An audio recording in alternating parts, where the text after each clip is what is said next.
आप सभी का स्वागत है विद्या क्रांति यूट्यूब चैनल पर। आज हम काव्य शास्त्र के अंतर्गत दूसरा टॉपिक काव्य हेतु पढ़ने जा रहे हैं। तो चलिए हम क्लास स्टार्ट करते हैं। काव्य हेतु, हेतु का तात्पर्य कारण से। काव्य हेतु से तात्पर्य काव्य की रचना के लिए आवश्यक कारणों से, अर्थात काव्य के सृजन के लिए किन तत्वों का होना जरूरी है, उन्हीं ही काव्य हेतु कहते हैं। कहने का मतलब यह है कि वह तत्व जो काव्य रचना का कारण बनता है उसे ही काव्य हेतु कहा जाता है। काव्य हेतु को काव्य की उत्पत्ति के कारण के रूप में भी हम समझ सकते हैं।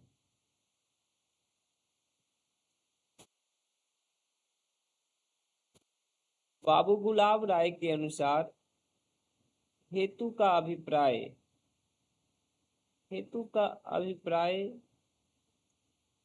उन साधनों से है जो कवि की काव्य रचना में सहायक होते हैं।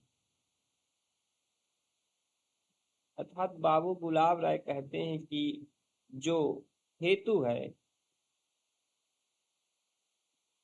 उसका जो एक अभिप्राय है ऐसे साधनों से है जो किसी कवि में काव्य रचना में के लिए सहायक होता है।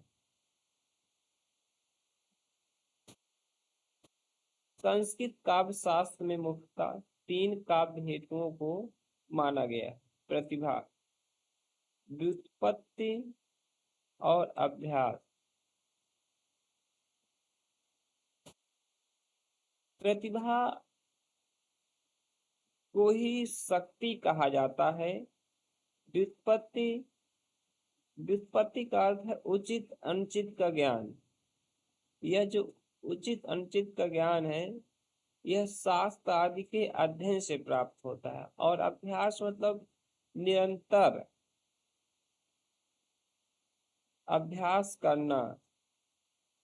तो हम देखते हैं कि प्रतिभा, व्युत्पत्ति और अभ्यास 3 काव्य हेतुओं को संस्कृत आचार्यों ने मान्यता दी है या स्वीकार किया है। आगे हम क्रमबद्ध रूप से संस्कृत आचार्यों के अनुसार बताए गए काव्य हेतुओं को जानेंगे।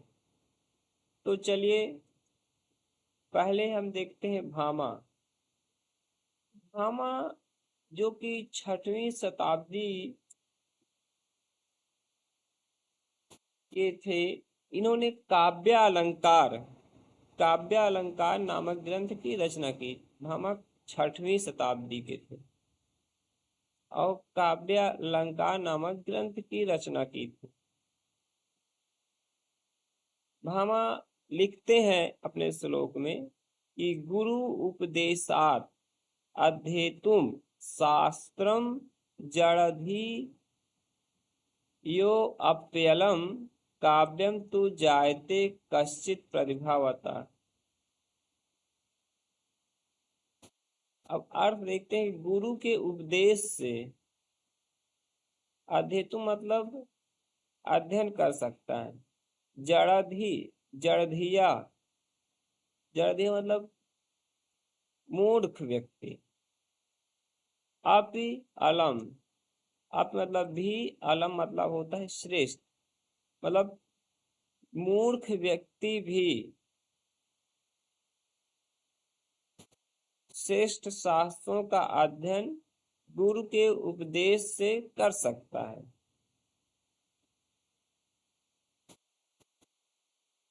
काव्यम तु जायते जातु कस्यचित् प्रतिभावता,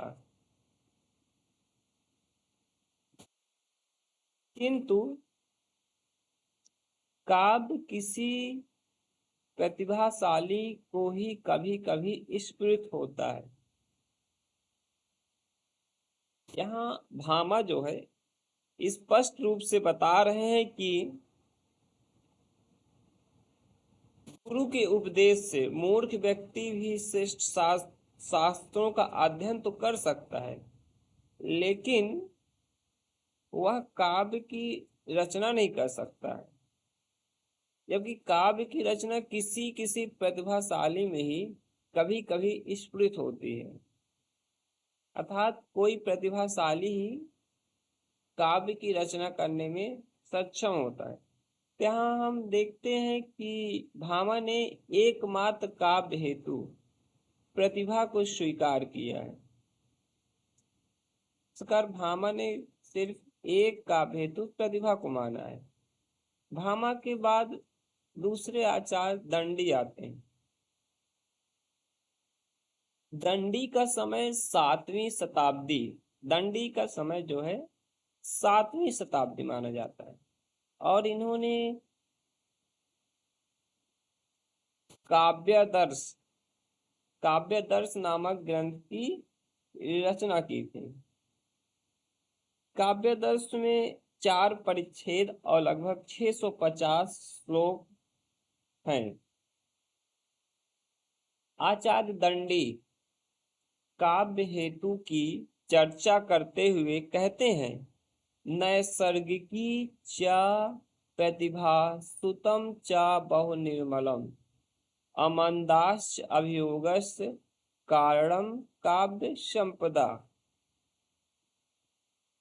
नैसर्गिकी च प्रतिभा श्रुतम बहु निर्मलम, श्रुतम मतलब होता है शास्त्र, क्योंकि शास्त्र सुने जाते हैं, उनका अध्ययन किया जाता है, शास्त्र का ज्ञान। तो इस श्रुतम मतलब शास्त्र, बहु मतलब बहुत सारे, अनेकों शास्त्रों का ज्ञान, निर्मलम ज्ञान, प्रतिभा अमंदाश्च अभियोगस्य, अमंद अभियोग, अमंद मतलब होता है निरंतर या लगातार अभियोग करना, च मतलब और, अस्या मतलब ये कारण है काव्य की संपदा के। तो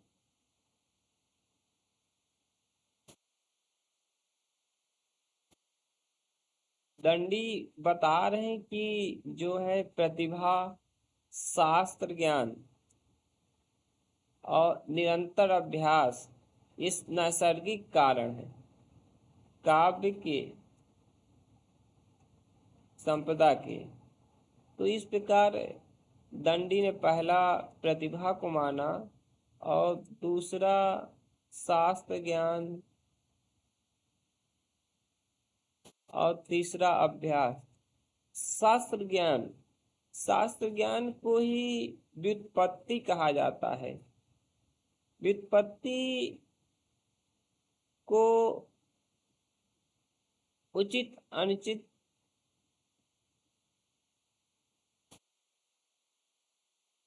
के विवेक के रूप में देखा जाता है। उचित अनुचित का विवेक जो है वो व्युत्पत्ति माना जाता है। यहाँ पर देख लेते हैं नोट। व्युत्पत्ति उस निपुणता को कहते हैं जो विभिन्न काव्यों तथा शास्त्रों के अध्ययन, अध्यापन अथवा लोक व्यवहार ज्ञान द्वारा प्रस्तुत होती है। उस शास्त्रों के अध्ययन, अध्यापन और लोक व्यवहार का ज्ञान। व्युत्पत्ति के लिए आवश्यक 2 तत्व हैं, शास्त्रों का अध्ययन, अध्यापन, लोक व्यवहार का ज्ञान। राजशेखर ने व्युत्पत्ति के बारे में कहा है, उचिता अनुचित विवेको व्युत्पत्ति। उचित अनुचित का विवेक ही क्या है? व्युत्पत्ति है। तो हम यहाँ पे देखते हैं कि दंडी ने 3 काव्य हेतुओं को माना, प्रतिभा, व्युत्पत्ति और तीसरा अभ्यास। ठीक। दंडी के बाद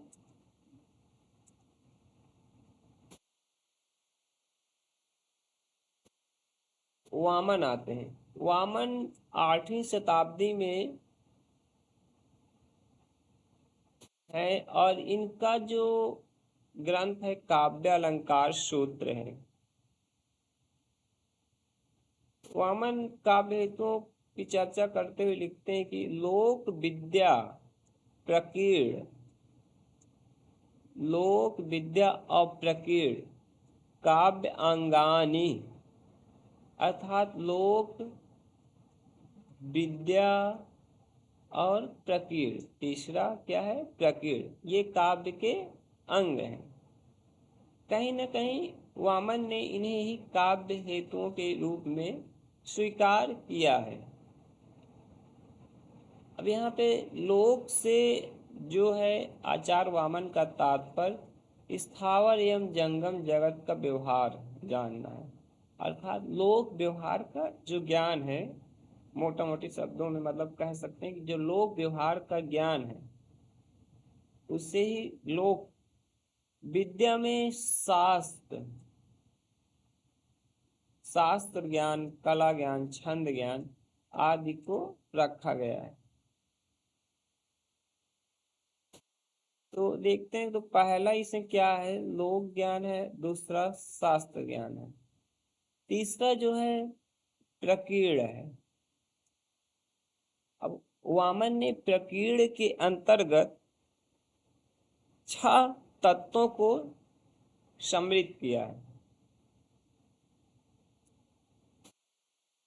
लक्ष्यज्ञता, लक्ष्यज्ञता से तात्पर्य है काव्य परिचय या अन्य काव्यों का ज्ञान। अभियोग, अभियोग होता है अभ्यास, काव्य रचना का अभ्यास। वृद्ध सेवा होता है गुरु महत्व या गुरु की सेवा, गुरु के महत्व को स्वीकार करना। अवेक्षण होता है उचित शब्द प्रयोग या पद प्रयोग के प्रति सतर्कता। प्रतिभानम, प्रतिभा अवधान होता है चित्त की एकाग्रता। तो इस प्रकार वामन ने प्रकीर्ण के अंतर्गत 6 तत्वों को रखा है, 2, 3, 4, 5, 6। पहला हो गया लक्ष्यज्ञता, दूसरा अभियोग, तीसरा विद्ध सेवा, चौथा अवेक्षण, प्रतिभानम पांचवा, छठा अवधान।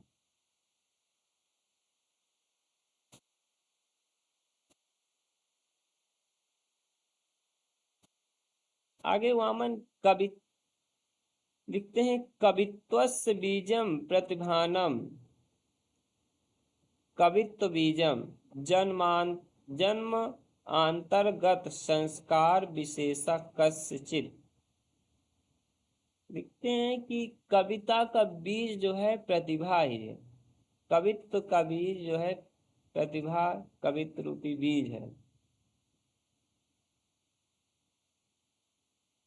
तो इन्होंने 3 मानते हुए लोक विद्या प्रकीर्ण काव्य अंग मानते हुए प्रतिभा को कहीं ना कहीं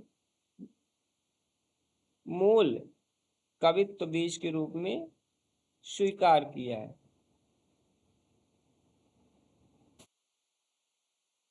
इसके बाद आ जाते हैं रुद्रट।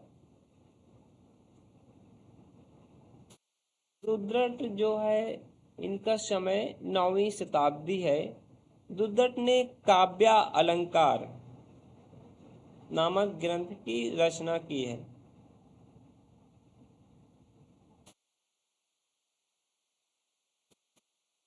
तृतीयमिदं व्याप्रियते शक्तिर्व्युत्पत्ति अभ्यास। यहाँ पे जो आप तृतीयमिदम है, ये अलग अलग किताबों में अलग अलग मिलता है। तो मैंने यहाँ पे जो तृतीयमिदम लिया है वो योगेंद्र प्रताप सिंह की किताब से लिया है। तृतीयमिदं व्याप्रियते शक्तिर्व्युत्पत्ति अभ्यास। शक्ति दूसरा, व्युत्पत्ति तीसरा, अभ्यास। तो रुद्रट ने 3 काव्य हेतु माने, शक्ति, व्युत्पत्ति, अभ्यास। सर्वप्रथम आचार्य रुद्रट ने ही शक्ति, प्रतिभा को शक्ति रूप में माना, अर्थात पहली बार रुद्रट ही प्रतिभा का शक्ति रूप में उल्लेख करते हैं। व्युत्पत्ति से तात्पर्य होता है उचित अनुचित का विवेक, और यह जो उचित अनुचित का विवेक होता है शास्त्र अध्ययन से आता है। अभ्यास होता है अमंदाश्य अभियोगा, मतलब निरंतर अभ्यास। तो शक्ति, व्युत्पत्ति एवं अभ्यास 3 तत्वों का उल्लेख रुद्रट करते हैं। शास्त्र ज्ञान के लिए व्युत्पन्नता शब्द का प्रयोग ये प्रथम बार करते हैं, तथा प्रतिभा के लिए शक्ति शब्द का ही प्रथम बार प्रयोग रुद्रट ही कर रहे हैं। तो यहाँ पे बता रहा है कि शास्त्र ज्ञान के लिए जो व्युत्पन्नता शब्द का प्रयोग है पहली बार रुद्रट के यहाँ ही मिलता है, और प्रतिभा के लिए जो शक्ति शब्द का प्रयोग वो भी पहली बार रुद्रट ही करते हैं। तो रुद्रट ने 3 काव्य हेतु माने, शक्ति 1, व्युत्पत्ति और तीसरा अभ्यास। अच्छा, रुद्रट के बाद आनंद वर्धन, यहाँ पे इसमें होना चाहिए, ये यहाँ पे कट जाएगा, सॉरी गलत हो गया है। आनंद वर्धन ने ध्वन्यालोक 9वीं शताब्दी में इनका समय माना जाता है, और इनकी रचना जो है ध्वन्यालोक है। ध्वन्यालोक 4 उद्योग में कारिका रचना है।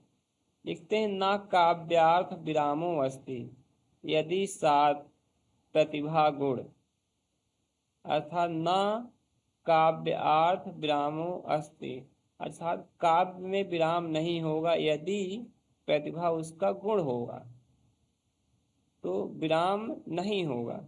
न काव्य अर्थ, काव्य के अर्थ में विराम नहीं होगा यदि स्यात् होगी प्रतिभा गुण।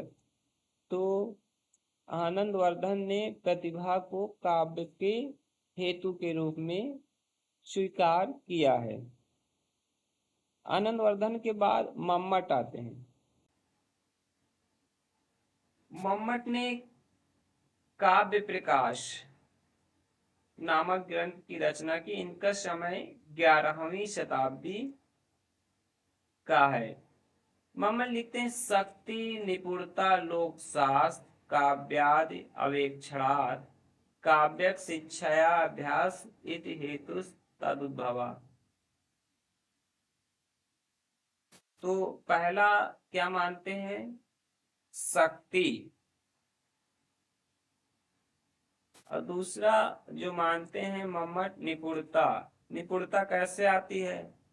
लोक शास्त्र काव्य आदि के अवेक्षण द्वारा अर्जित निपुणता।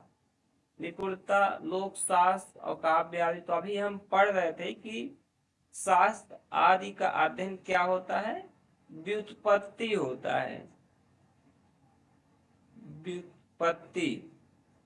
तो इन्होंने दूसरा क्या माना?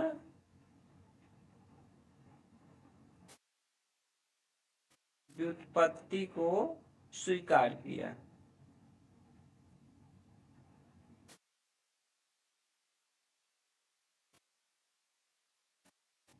और शिक्षया अभ्यास, शिक्षा का अभ्यास। तो तीसरा जो है तीसरा अभ्यास, उद्भव मतलब उद्भवित होता, उत्पन्न होता है। तो एक शक्ति, दूसरा निपुणता या व्युत्पत्ति, और तीसरा अभ्यास को मम्मट ने काव्य हेतु के रूप में स्वीकार किया है। तो मम्मट लिखते हैं, शक्ति लोक शास्त्र और काव्य आदि के अन्वेषण द्वारा अर्जित निपुणता अर्थात व्युत्पत्ति, काव्यज्ञों से प्राप्त शिक्षा के द्वारा अभ्यास ही काव्य के हेतु हैं। आप ये याद रखिएगा कि मतलब किसने कितने काव्य हेतु माने, क्योंकि परीक्षा में अक्सर क्वेश्चन पूछ लेता है कि मम्मट के अनुसार काव्य हेतु की संख्या बताइए, या मम्मट के अनुसार इनमें कौन सा काव्य हेतु नहीं है। और कभी कभी श्लोक की लाइन दे देता है, या मम्मट या कथन दे देता है कि शक्ति निपुणता लोक शास्त्र काव्यादिवेक्षणा किसका है। तो इसलिए हमें श्लोक और दो तीन महत्वपूर्ण जो बिंदु हैं इन्हें याद रखना चाहिए। आगे मम्मट लिखते हैं, शक्ति कवित्व बीज रूप संस्कार विशेषा। शक्ति कवित्व का बीज रूप संस्कार विशेष है। रुद्रट के बाद जो शक्ति शब्द का प्रयोग प्रतिभा के लिए हुआ है वो मम्मट के यहाँ हुआ है। मम्मट ने इसे थोड़ा सा बल देकर गहन तरीके से इसका प्रयोग किया है। तो कहीं कहीं लोग मम्मट को ही प्रतिभा के स्थान शक्ति का प्रथम प्रयोक्ता के रूप में स्वीकार करते हैं। शक्ति अर्थात प्रतिभा कवित्व का बीज रूपी विशिष्ट संस्कार है, अर्थात कवित्व के लिए बीज की तरह मूल रूप से उत्तरदायी शक्ति ही है।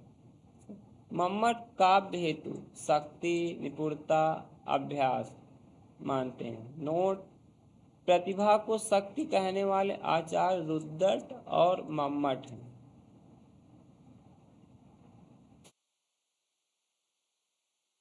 कुंतक को हम नहीं रखेंगे क्योंकि कुंतक के बारे में इसलिए इसको हम अभी हटा देते हैं।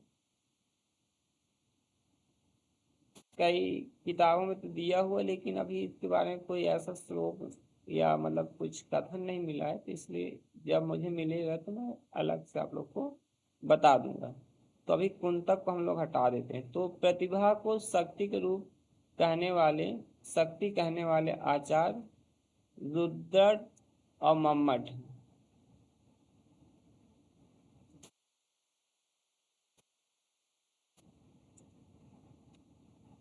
इसके बाद आते हैं जयदेव।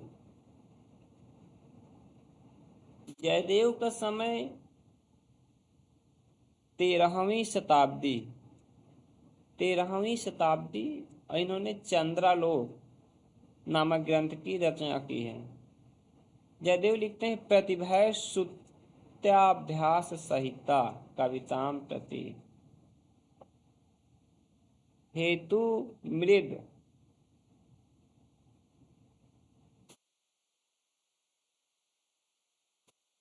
अम्बु संबद्ध बीजोत्पत्ति लता में।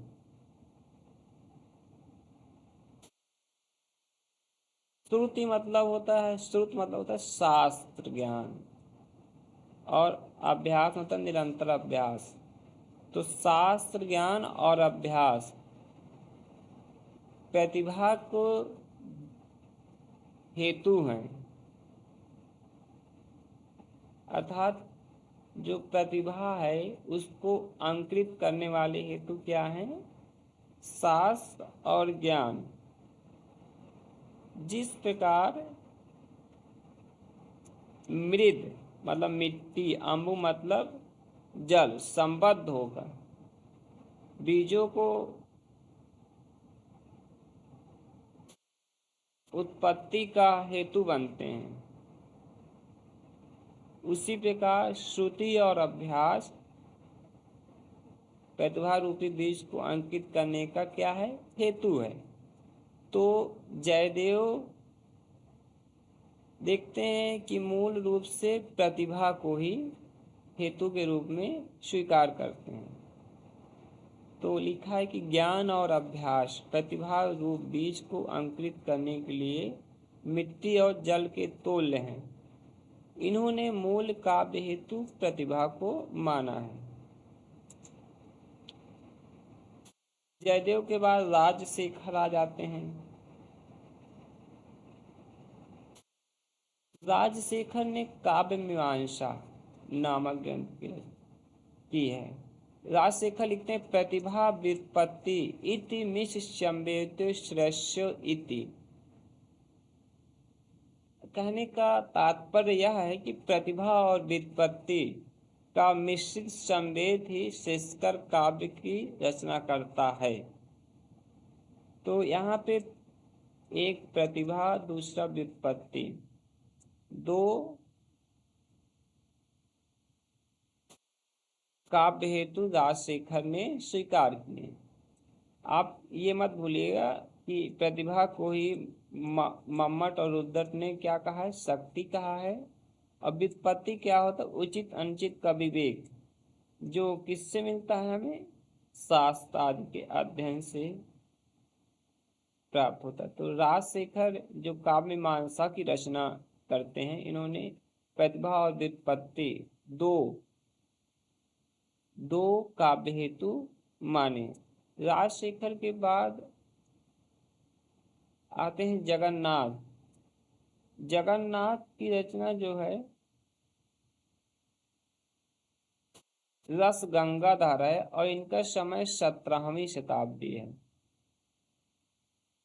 काव्य रचना के अनुकूल शब्द तथा अर्थ को प्रस्तुत करने की क्षमता को प्रतिभा कहते हैं। तस्य च कारणम कविगताम केवलाम प्रतिभा। कारण क्या है, कविता का कारण क्या है, हेतु प्रतिभा है। कवि में रहने वाली प्रतिभा ही केवल काव्य का कारण है। तो जगन्नाथ केवल प्रतिभा को ही काव्य का कारण स्वीकार करते हैं। इसके बाद अभिनव गुप्त आते हैं। अभिनव गुप्त ने तंत्रालोक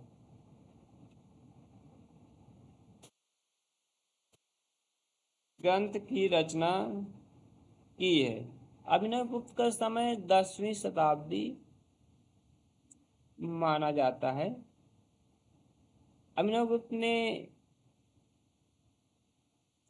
अपने मूल ग्रंथ तंत्रालोक सहित 4 ग्रंथों की रचना की, जिनमें एक उनका मूल ग्रंथ तंत्रालोक है और 3 क्या है, टीकाएं। इनमें से 3 टीका के रूप में रचित ग्रंथ हैं नाट्यशास्त्र। नाट्यशास्त्र जो कि भरत मुनि का है, इन्होंने इस पर अभिनव भारती टीका लिखी। आनंदवर्धन के ध्वन्यालोक पर ध्वन्यालोक लोचन टीका लिखी। काव्य कौतुक भट्टतौत की रचना पर काव्य कौतुक विवरण लिखा। काव्य हेतु के संबंध में विचार करते हुए अभिनव गुप्त लिखते हैं कि प्रतिभा अपूर्व वस्तु है, निर्माण क्षमा प्रज्ञा, अर्थात अपूर्व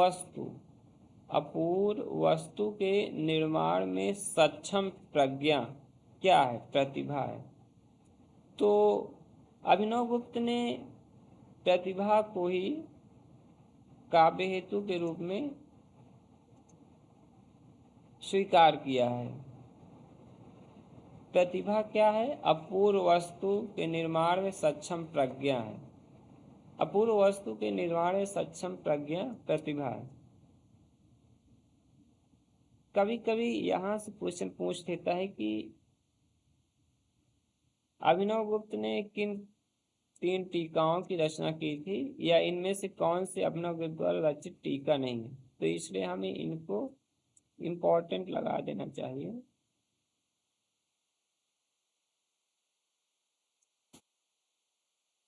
अभिनवगुप्त के बाद आते हैं हेमचंद। हेमचंद की जो रचना है काव्य अनुशासन है। हेमचंद का समय 12वीं शताब्दी माना जाता है।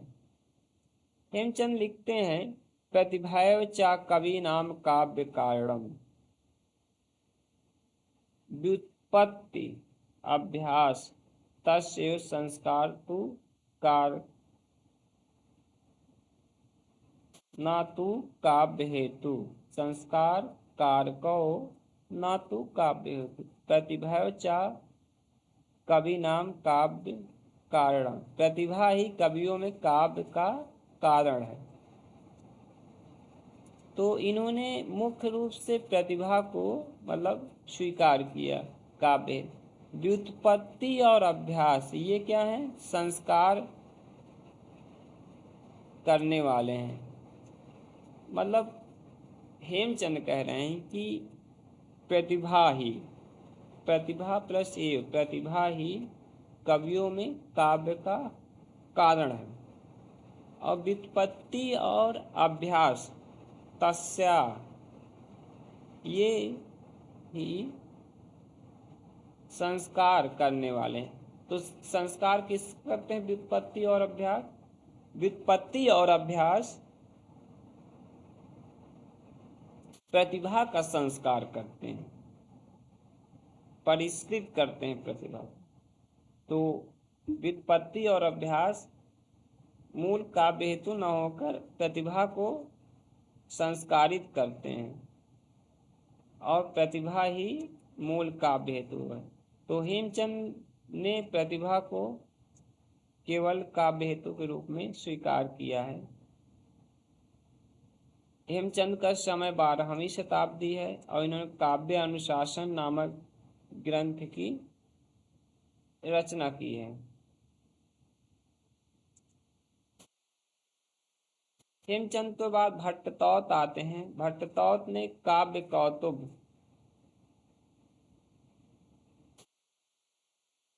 कौतुक की रचना की है।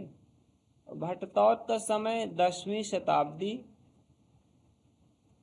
का है। भट्टतौत लिखते हैं, प्रज्ञा नव नवोन्मेष सालिनी प्रतिभा मता, प्रज्ञा नव नवोन्मेष सालिनी प्रतिभा मता, अर्थात अर्थ या वर्ण विषय नए नए रूप में प्रकट करने वाली प्रज्ञा क्या है? प्रतिभा। नवोन्मेष सालिनी, नए नए विषयों को उन्मेषित करने वाली प्रज्ञा क्या है? प्रतिभा है। तो उन्होंने एक ही काव्य हेतु प्रतिभा को स्वीकार किया है। भट्टतौत के बाद आएंगे कुंतक। कुंतक ने वक्रोक्त जीवितम नामक ग्रंथ की रचना की है। इनका समय 10वीं शताब्दी है। कुंतक लिखते हैं, प्राक्त नादतम संस्कार परिप्राक प्रौढ़ता, प्रतिभा काच देव कवित्व शक्ति। प्राक्त अद्यतन संस्कार परिपाक प्रौढ़ा, प्राप्त मतलब होता है पूर्व, अद्यतन मतलब होता है इस जन्म की। संस्कार से प्रौढ़ता को प्राप्त विशिष्ट कवित्व शक्ति क्या है? प्रतिभा कहलाती है, प्रतिभा कहलाती है। तो कुंतक ने भी प्रतिभा को मूल काव्य हेतु माना है।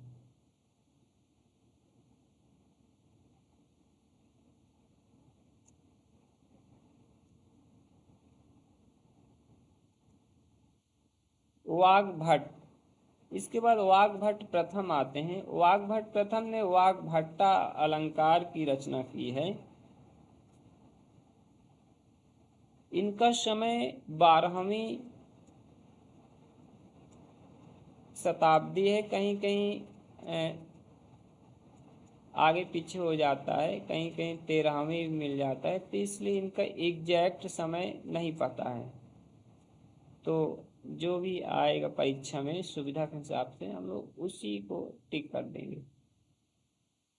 वाग्भट ने केवल प्रतिभा को काव्य हेतु माना है। वाग्भट के बाद आते हैं द्वितीय वाग्भट द्वितीय, जिन्होंने काव्य अनुशासन ग्रंथ लिखा। प्रतिभयो च कवि नाम कारणम करणम कारणम। प्रतिभा ही क्या है? कवियों में कारण है, कारण है। तो वाग्भट प्रथम ने प्रतिभा को माना और वाग्भट द्वितीय ने भी प्रतिभा को ही मूल काव्य हेतु के रूप में स्वीकार किया। तो इस प्रकार आज की हमारी क्लास काव्य हेतु पर पहली क्लास थी। अभी इस पर कम से कम मैं 2 क्लासें और लूँगा। अभी तक हम लोग संस्कृत आचार्यों के अनुसार सिर्फ काव्य हेतुओं को देखा। अगली क्लास में हम प्रतिभा, व्युत्पत्ति और अभ्यास आदि पर विचार करते हुए विभिन्न हिंदी आचार्यों और पाश्चात्य आचार्यों के अनुसार भी प्रतिभा पर